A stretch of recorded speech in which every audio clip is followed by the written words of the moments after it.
শুধু চিংড়িই নয়, বাংলাদেশের ঐতিহ্য ইলিশ মাছ উৎপাদন এবং সংরক্ষণের ব্যাপারেও সরকার গুরুত্বপূর্ণ পদক্ষেপ গ্রহণ করছে।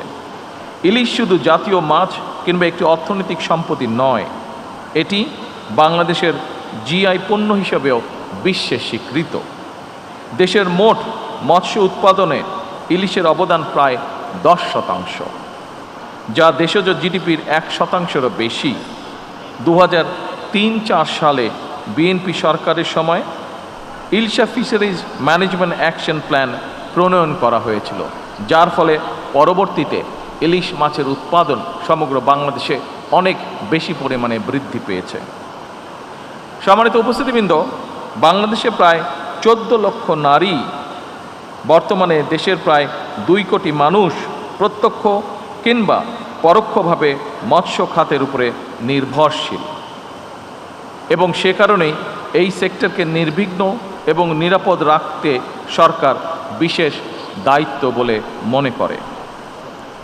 বর্তমান সরকার মৎস্য, পশু সম্পদ এবং জলজ খাতকে অগ্রাধিকার তালিকায় রেখেছে, কারণ আমরা যদি আমাদের আবহমান কালের ঐতিহ্য দেখি, অর্থনীতি দেখি, আমাদের দেশের বহু কোটি মানুষ এই পেশাগুলোর সাথে সম্পৃক্ত। উপস্থিতিবৃন্দ, মৎস্য সেক্টরের বিকাশ এবং মৎস্য চাষি এবং জেলেদের জীবন জীবিকার উন্নয়নে সরকার অত্যন্তভাবে আন্তরিক, এবং এরই অংশ হিসাবে মৎস্য চাষিদেরকে কৃষক কার্ডের আওতায় আনা হবে এবং হয়েছে এর মধ্যে। একই সঙ্গে জেলেদের পরিচয়পত্র প্রদান ও নিবন্ধন কার্যক্রমও চলমান রয়েছে। 2026-27 অর্থ বছরে প্রথমবারের মতন সুন্দরবন এবং হাওর অঞ্চলে মৎস্য আহরণ নিষিদ্ধকালীন জেলেদের ভিজিএফের আওতায় আনা হয়েছে। উপস্থিতিবৃন্দ, যদি আমরা প্রত্যেকটি মানুষ আন্তরিক হই, আমি বিশ্বাস করি বাংলাদেশের ভাগ্য উন্নয়নে মৎস্য এবং পশু সম্পদ যুগান্তকারী ভূমিকা পালন করতে পারে।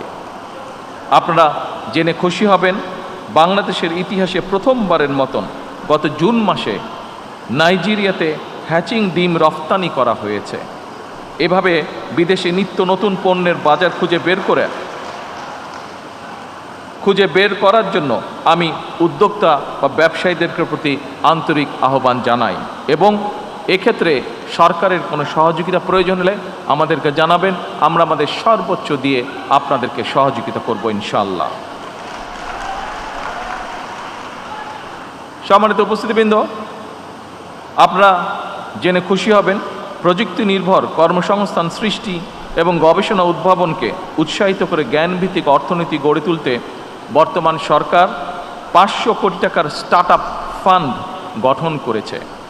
এই ফান্ড থেকে সম্ভাবনাময় স্টার্ট আপের জন্য, অর্থাৎ শিল্প উদ্যোক্তা বা শিল্প শুরু করার জন্য সরকার 5 লক্ষ থেকে 5 কোটি টাকা পর্যন্ত গ্রান্ট দেবে, ঋণ নয়, গ্রান্ট দেবে।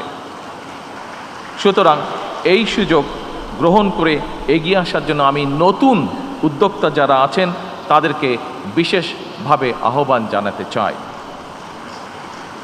সম্মানিত উপস্থিতিবৃন্দ, আমরা আজকে এখানে মৎস্য নিয়ে কথা বলছি।